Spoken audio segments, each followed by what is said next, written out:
Assalamualaikum everyone, welcome back to the Weekly Dean Show. My name is Dew Francis and I still can't do this alone, so we have... Assalamualaikum everyone, my name is Sophie and I'm so happy to be here again. Tonight we are diving into a topic that affects almost everyone, whether you are married, planning to get married or just avoiding wedding invitations. We are talking about responsibilities as a man and a woman in a marriage. Because let's be real, everyone wants a perfect wedding, but very, very few are actually ready for a marriage. Marriage isn't just about matching outfits or couple Instagram reels, but it's about compromise, it's about paying bills, it's about who's going to wash the dishes next.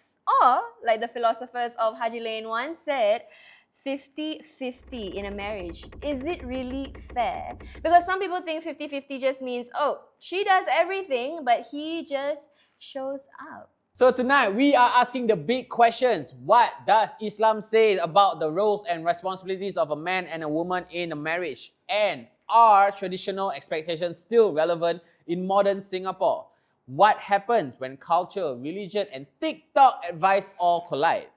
Stay tuned because later we'll be asking Singaporeans what they think a man or a woman's roles should be. Spoiler alert, expect answers like who gets to watch Netflix shows, who gets to pay bills. Stay tuned to find out more. Mike Tyson, please take it away. Hi guys, it's me again with my Mike Tyson.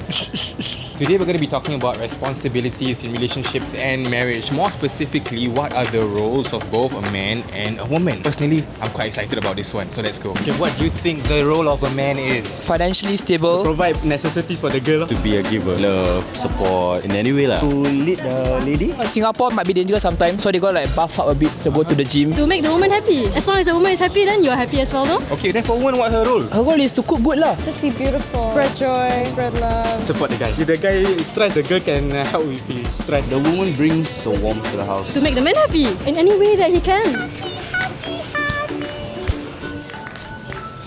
Do you think that nowadays, do people fulfill their roles in a relationship? No, I'm better than you, you're better than me. It's a competition with each other. Every person is different to their own aspect, kan? Personally, if what makes your relationship a good one, Alhamdulillah, that should be all. So that's what people think about the roles and responsibilities of both men and women. Let me know what y'all think. Back to you, Dew.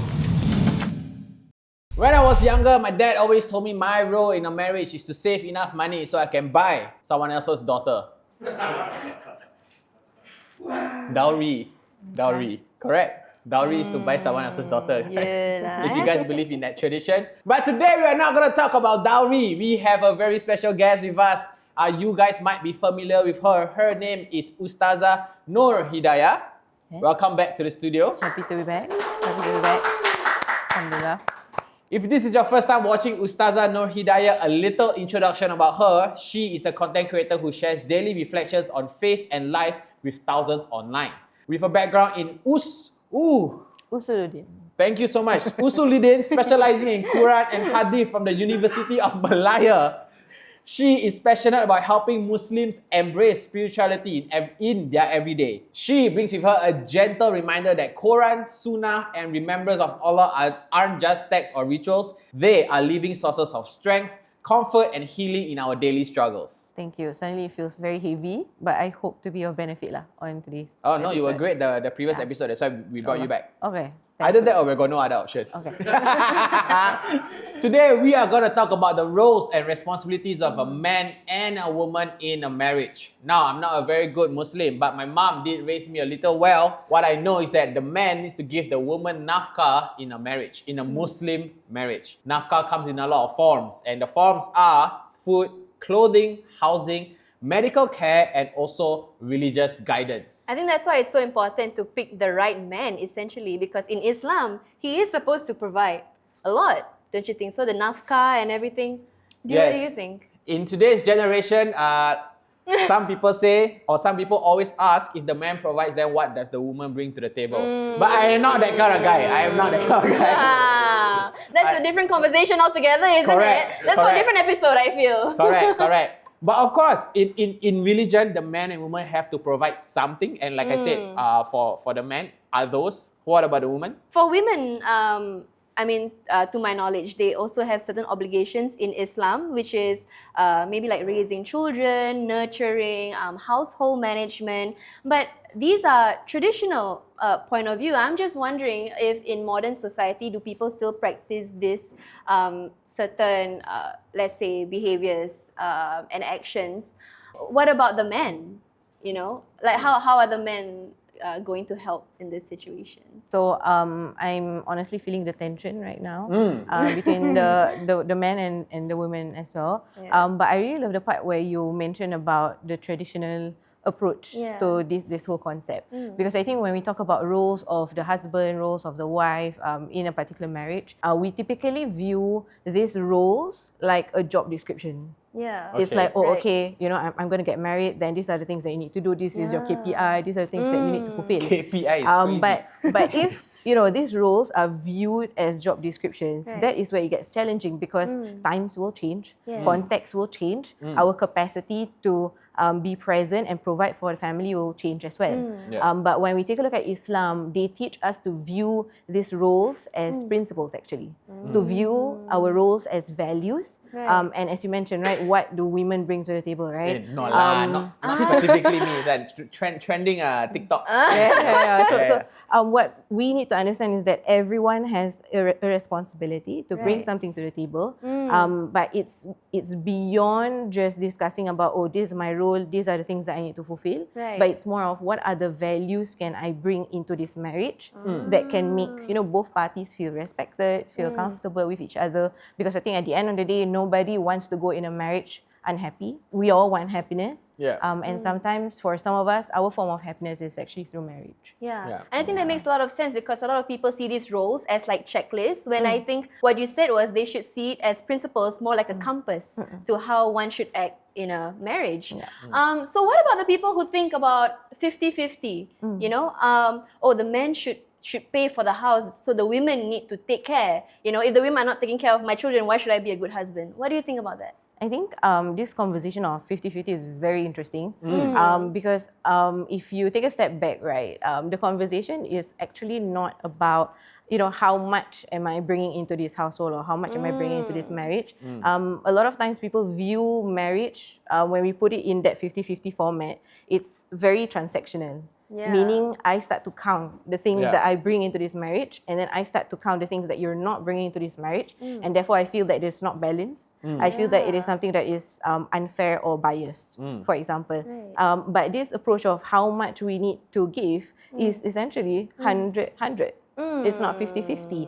But this 100-100 is not defined by the tangible sense. Yeah. In a way to say that, oh, 100% of the finances must come from you, 100% of the nurturing must come from you. But it's about how can both parties bring about 100% in giving with our whole heart. I kind of agree with that, because when it comes to housing, right, and it's part of the Navka, right, I feel like it's heavily city-based. Okay, so for example, we live in Singapore, right? For us to buy a house, we need to be married, and two people are sharing the house through our CPF. So in the Islamic eyes, does that mean I'm not fulfilling my responsibility to give my wife housing, because now it's 50-50 and not 100% I'm paying? Yeah, and I think which is why I mentioned earlier the importance of viewing it from the lens of principle and value, not in the lens of, oh, you know, when it comes to housing, it means that 100% of the money must come from the husband.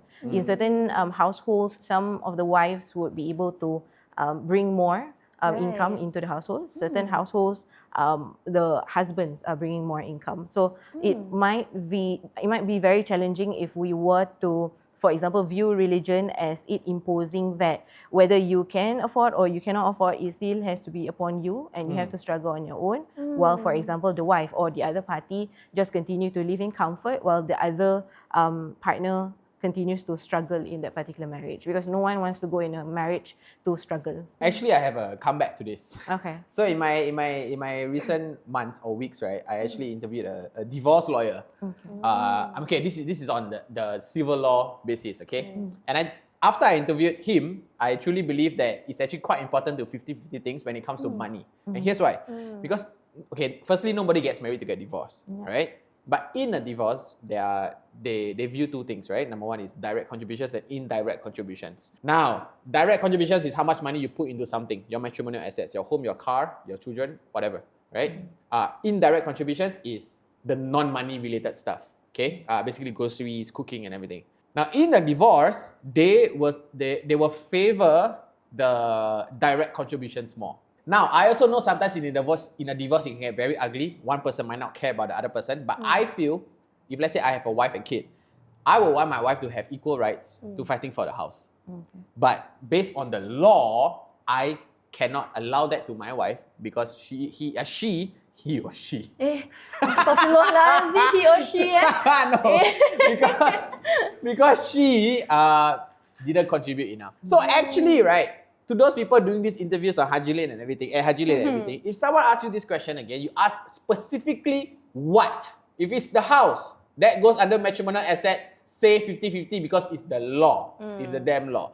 But Sophie, I want to ask you this. So now if you're dating a man and the man says, I don't have enough to pay for the house, can we split the house? Okay, when it comes to whether a man is ready to marry or not, financially, I feel like emotional readiness precedes financial readiness.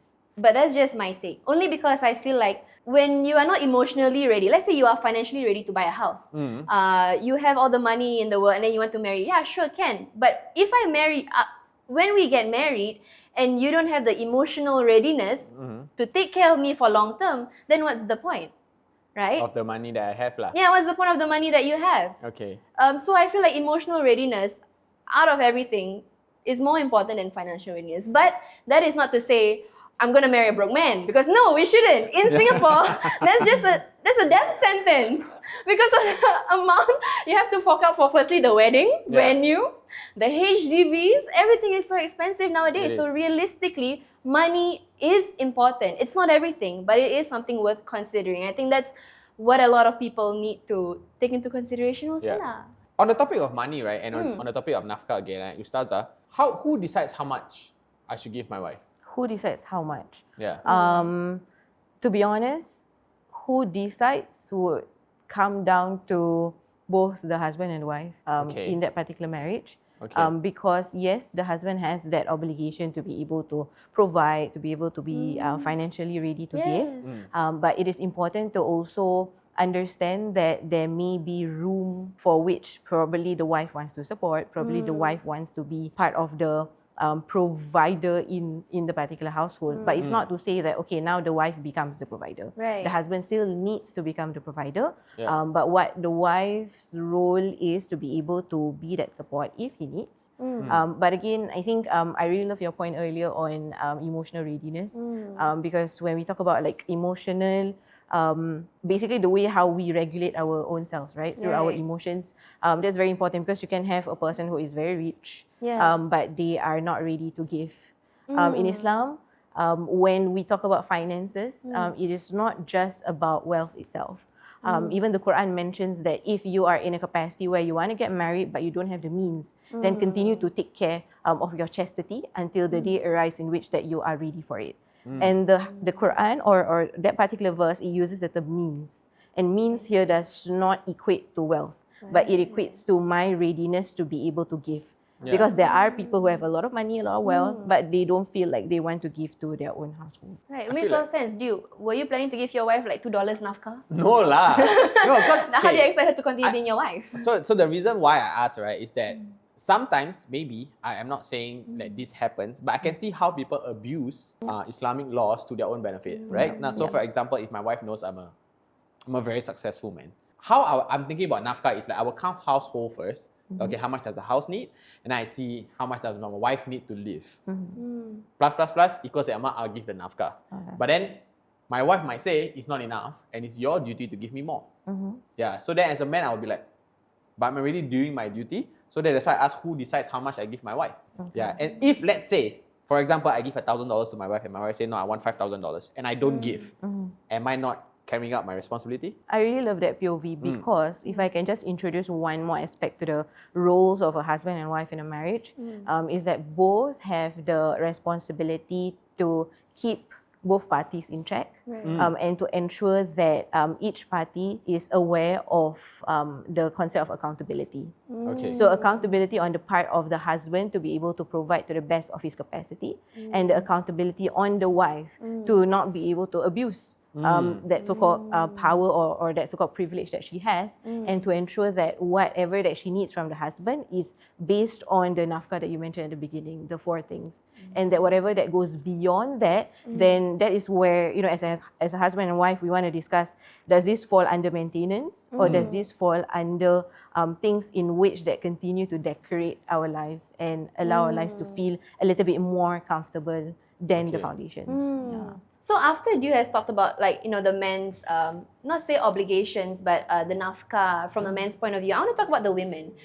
Because in Islam, mentioned earlier, the traditional obligations are being nurturing, taking care of the children. But what if, for, let's say, for women, we decide to get helpers for the house, you know, meaning when we work, we are busy at our workplace, we don't take care of our children growing up, we don't nurture them, we let our helpers take care of them.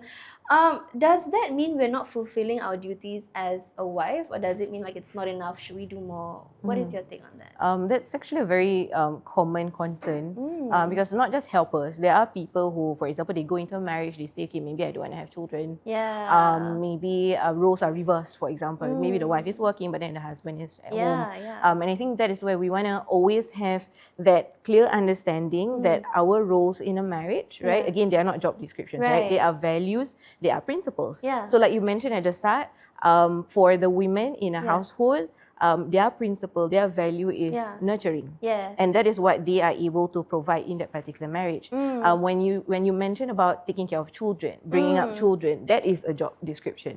But nurturing does not only happen in allowing our children to grow up, but nurturing can also be considered, for example, taking care of the emotional climate in a house, ensuring that the house is a comfortable space in which that when people visit, when husbands come home, or even the wives themselves are at home, they feel comfortable, and they know that this is a safe space. The fact that, you know, they have gone through a very long day, and then now that they are returning home, they want that space for rest. So I think the way we view nurturing is something that we want to relook at, because we want to ask ourselves this question, can I nurture in other ways in comparison to the so-called traditional ways of nurturing, and typically that involves children. But I think it's really beautiful how, you know, Allah subhanahu wa ta'ala created women with the capacity to be able to nurture children, right? And that is definitely a big responsibility, and it is greatly rewarded by Allah subhanahu wa ta'ala. But point is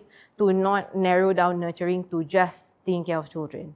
So even if I have a helper, and if getting a helper ensures that the climate of the house is better, everyone is much more peaceful, lesser fights, more head space, then that is also fulfilling my role as a wife in a household. That's true.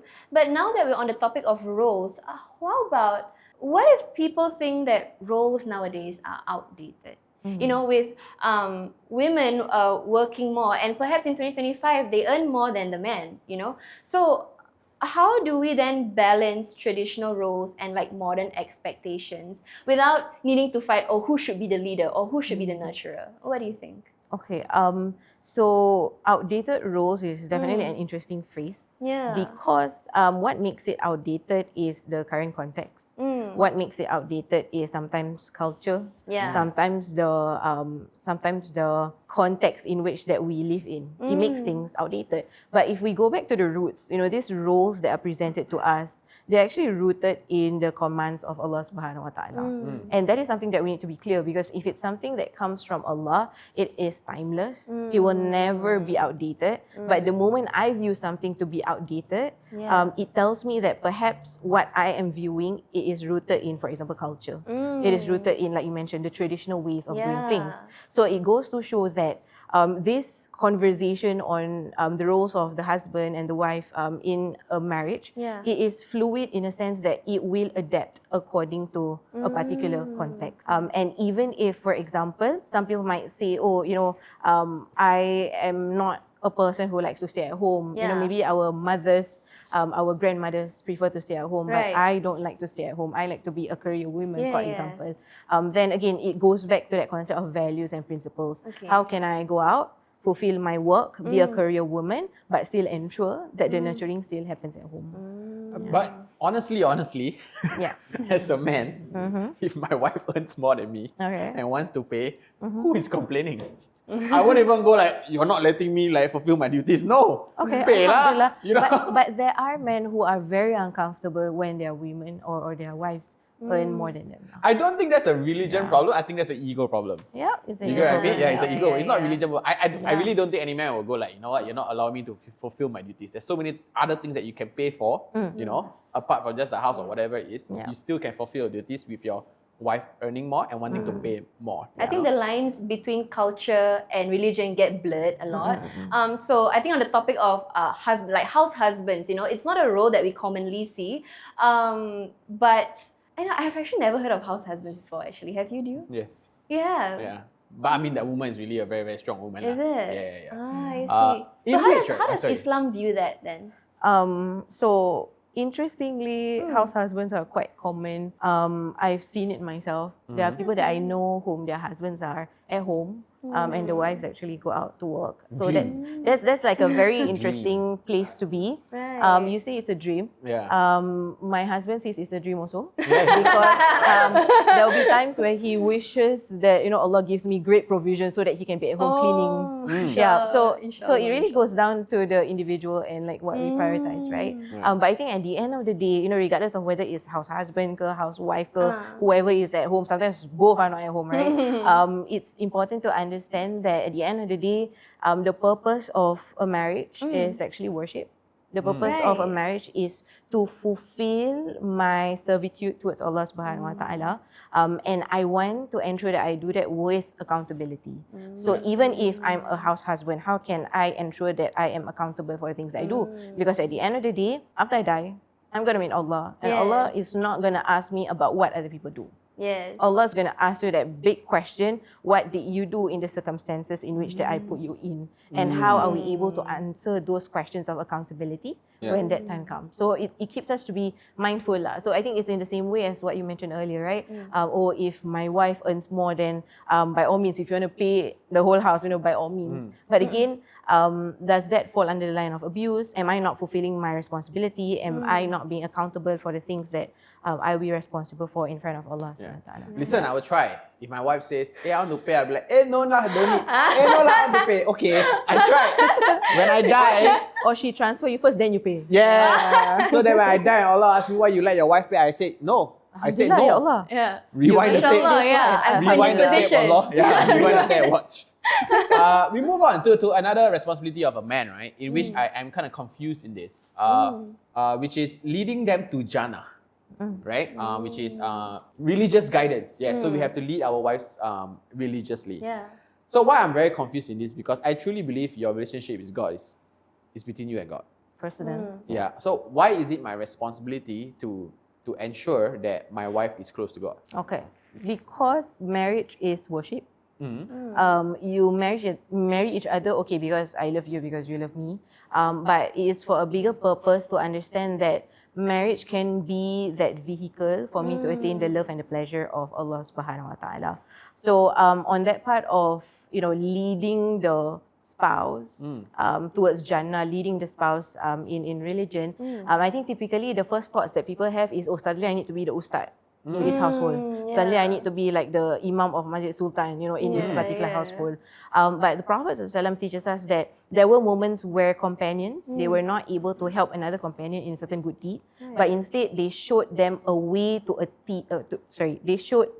they showed them a way to be able to achieve that particular deed. So even if I do not have the capacity to, for example, be the imam of Masjid Sultan, why not ask our family, let's go to Masjid Sultan? If I'm not able to give the education at home, can I provide for them to be able to seek that knowledge of the religion? But of course, that particular point is not to say that, oh, as long as I already send my children to madrasah, I send my wife to classes, I send my spouse to classes, I'm off the hook.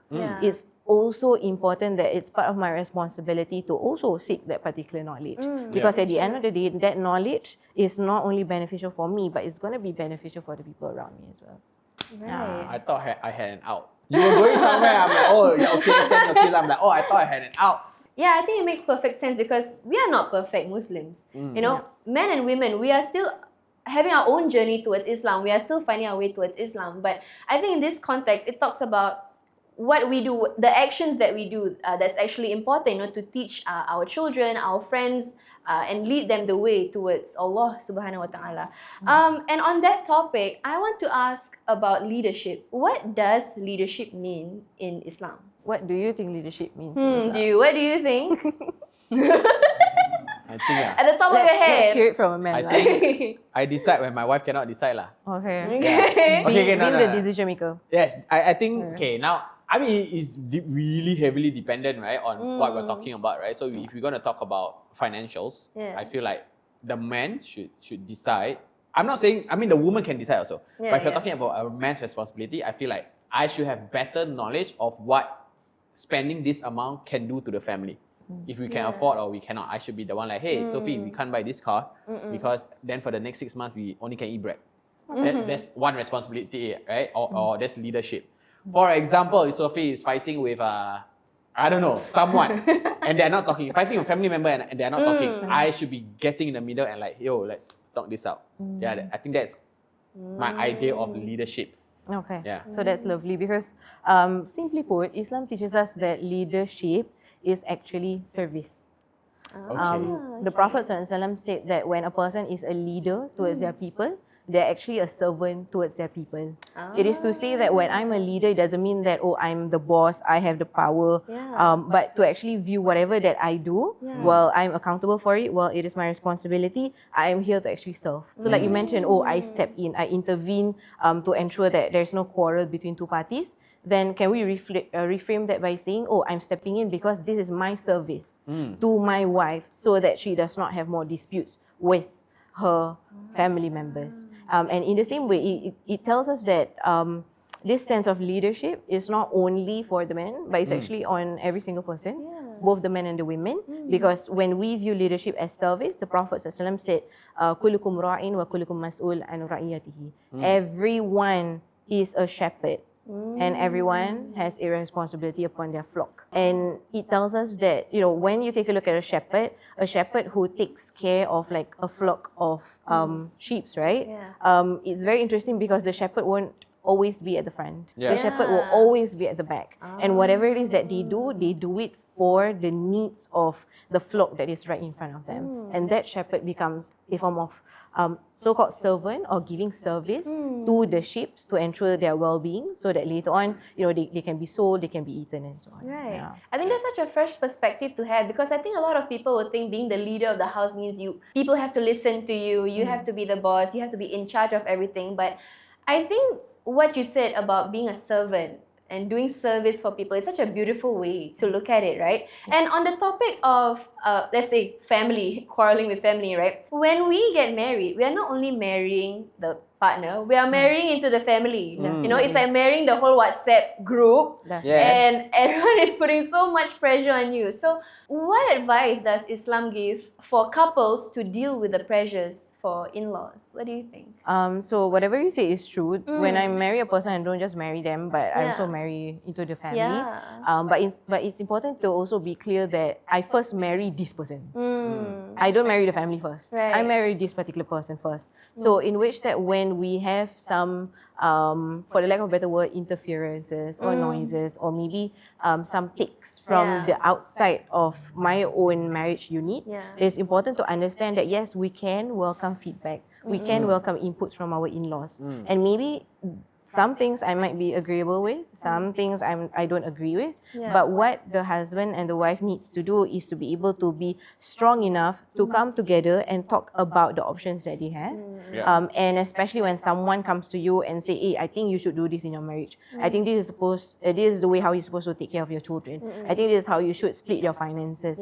It's important to say, okay, we will consider whatever it is that you say. but always come back together. Don't make decisions on your own. Come back together and think about what is important for our marriage at this point in time.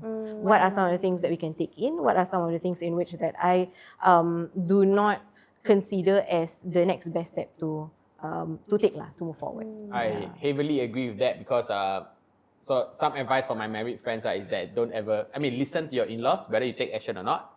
It's up to you because like again, dated ways of leading a marriage versus now is very different. But I think, wait, hold on. Before I end, I would like to say thank you. Thank you, Ustazah, for sharing this. I think you shed a lot of light on the responsibility of a man and a woman. I honestly learn a lot. So for men, if your wife is asking too much, know that you can reject and also, cannot reject. You can talk it out. Right? And if your wife knows that you're not doing very well, but still asks you for more, she is sinning. She's not sinning. That's she not. is sinning. She mentioned. What did I say? You said, if let's say my wife for a fact knows that I am not doing very well, but still is asking for more, that is not, I forgot the word that you use, but accountability. Right? Yes, Accountability. she's not accountable for my feelings or my whatever I'm going through. See? I do not say sin though, but Sin is a very... Don't throw the word sin around. Not sin. You are not doing. You'll be accountable. You're not being accountable. But for my own personal take on this is that I think at the end of the day, it's really how much you like or love this person. If you really like or love this person a lot, you will unknowingly provide for them. You also unknowingly lead them to whatever decisions that they have to make, to the better decisions that they have to make. If you don't like that person that much, don't get married to them. Make sure you really, really love them and really want to lead them. Thank you, Dew. Terima kasih kerana menonton The Weekly Dean Show. We have our sponsor, Zaidin, the award-winning property agent, Zai and Din. So the question for them for this episode is, for those who wants to upgrade, is owning the house still a dream or just a debt trap? So selalunya, the agents will, entice us with all the stories. Come lah, upgrade the house. You can buy. How true is it? For the key difference, I would say, because if people buy emotionally, definitely it will be a debt trap. But if let's say they can plan strategically dengan conceptually, inshallah with numbers, it will never go wrong. So it really depends on how people see it, because there's too much information out there. So they just have to find the right one. I just want to know how to make sure that an agent is helping us, not helping themselves to make money. Selalunya apa Zaidin akan lakukan? Biasanya bila kita jumpa customer, kita akan fahamkan dia punya what's their needs, their affordability and what they want. What their need and want sometimes can match, sometimes cannot match. Then from there, we will advise them accordingly. Let's say, and sometimes we have to advise them, you should go for, ensure that there's an exit plan for every house that you want to buy. So ladies and gentlemen, what I'm trying to say is one word for Zaidin: sincerity. Ikhlas untuk membantu. Mereka bukan membantu untuk diri mereka. They need to understand your problem. They need to understand your money. Confirm for sure it's not a debt trap. When you talk with Zaidin, they will make sure korang tak akan berhutang. So after having this reflection about marriage, and I think we learned so many new things, the question still stands. Do you think you're ready for marriage? I don't know actually. Why? You know what? No, I just literally thought about it, right? Okay. Because for a very long period of my life, I've been dating a Chinese woman. But now that I fully understand the roles of a woman, of a Muslim woman in a marriage, it actually benefits me. Because then I can ask my wife to do things and say, hey, this is your responsibility. Vice versa, my wife can ask me to do things also. That's true. But I'm just very disappointed that the Ustazah did not say that Malay woman needs to know how to cook. That is not a requirement in Islam. That's a whole cultural thing. That's the only thing. That's why a lot of Malay women now don't learn how to cook. Because it's not obligatory. It is. It's not obligatory. Listen, nurturing the home. Okay. She literally said the husband come home, nice food to eat. Yes. Now the husband come home, kena nagging. Okay, but husband are supposed to be leader also. So if there's no food at home, what are you supposed to do as a husband, as a leader? So, but why would I buy groceries when my wife can't cook? If your wife cannot cook, then you have to do service for your wife and say, hey, I'm the leader of the house. If there's no food on the table, I'm going to bring you food on the table. It's not, if you don't do this, I won't do that. No, that is exactly what Ustazah said when you're not listening. So you are not ready for marriage. So, wait. That does not make sense. So if I go to work, now let's say you are at home, you are a stay-home wife, okay, and I go to work, I come back, there's no food. It's my fault when I already given you the money to buy food? It's not anyone's fault if there's no food on the table. You are supposed to work as a team. This So is then not, what were you this is doing at not a home? wrestling group. Hey, if I'm the wife and I want to relax at home, what's wrong with that? If And my if husband I'm the wants husband to. and I want to come home to cook food, what's wrong with that? So what's this discussion about then? All right, so No, okay, look. I think in all honesty, right, like I always believe, me and my best friend always say, like, always marry someone that you think is hotter than you. Oh. It really settles a lot of things, right? Because you really like the person. And like I said, when you really like the person, you unknowingly provide. Like you will want to do so much for this person if you really, really love the person. You Yeah. will lead and everything because you just want the best for the person. That's true. And if looks is really one of the things that you really care about, then find someone hotter than you. I mean, that makes sense also, but also make sure to find someone with good values and good habits. Yes. Get to know that person first before you get married. Or if not, you're going to have the argument of why you're not cooking for me when I get home. Argument answer.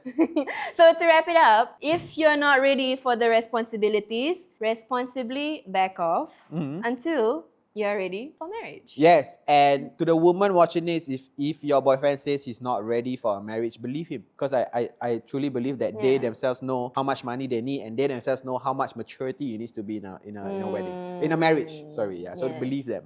So that's all the time we have today. Thank you so much for watching and joining us for this segment. We'll see you in the next one. Oh. Responsibility. Okay. I expect you all to sweep everything later. Hey, you have to carry me back home, okay? I want alas major everything.